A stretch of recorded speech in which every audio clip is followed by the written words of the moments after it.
Hi there, my name's Marky G. We're at the Allen Heath Test Laboratories, and today we're looking at the DB series mixers. Now, I've got a DB4 in front of me, and I'm going to talk you through the reverb section of the DB4. So without further ado, let's put a very simple sparse track on.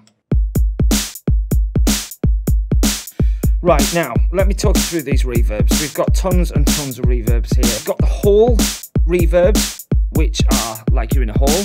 We've got room reverbs, which are like you're in a room.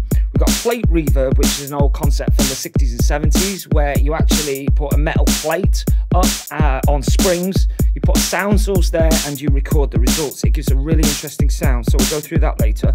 And then finally, we've got just weird and wonderful reverbs like next door, slap reverb, kickbox, chamber. Now, probably the best thing to do is to take the one I use the most to demonstrate it, and then just expand on that. So let's do that. Hall massive. We're going to stick that on, and what the fraction actually adjusts the decay time. Decay time, if you don't know what decay time is, if you imagine yourself stood in the middle of a hall, you shout something, it's the amount of time it takes for the reverb off the walls to actually fade to zero. So we've got the decay time there, we've got the high frequency decay on the FX scroller, and on the expression we've got the low frequency cut, which is really super important to make sure that the bottom end is not muggy. You're going to take a lot of the bottom end off by turning that expression up, and that will mean that you can put it into the track and it doesn't get all messy and horrible. Yeah. Turn the fraction down. You say it's taking a lot less time to come back off those imaginary walls. More. Really big. Really big. Right. So let's put this into a track. Let's go.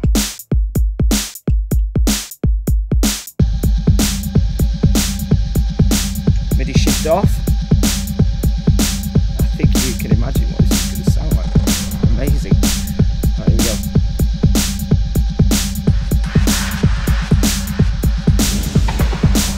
Yeah, getting even bigger.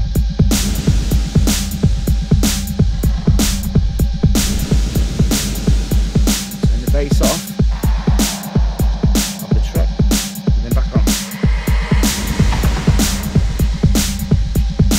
Yeah.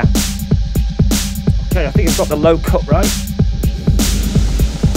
So let's go through some of the different effects. Obviously, hall massive. You know what a hall sounds like now. Let's go through a room big. Turn the high frequencies up. Make sure we turn the fraction up, you can really hear it. Yeah.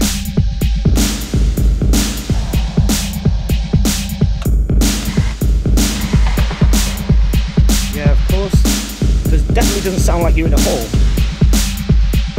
So that's the room. Move that down. Plate. Let's really listen to what this plate sounds like. Remember, it's that plate stretched across springs.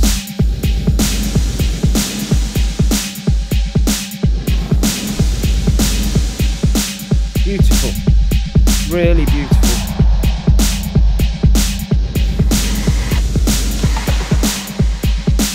And then finally is the fourth group of reverbs, and perhaps the one which is most interesting for me is the next door sound. Let's pop that on. Fraction, I'm going to keep that nice and down, so it's going to be very short.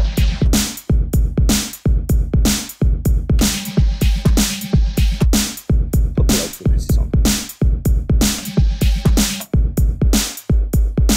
It's actually much better, isn't it, with the lower frequencies actually on.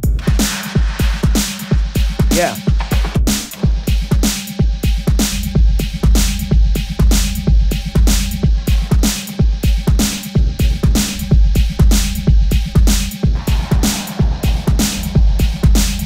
So that's the reverbs. I really hope that's making you understand what's happening. Of course, this particular loop that I've been using to demonstrate the reverbs is on the website, so don't forget to download the zip file and have a play around yourself, because it's important that you really get hands-on with this. Okay, take care. See ya.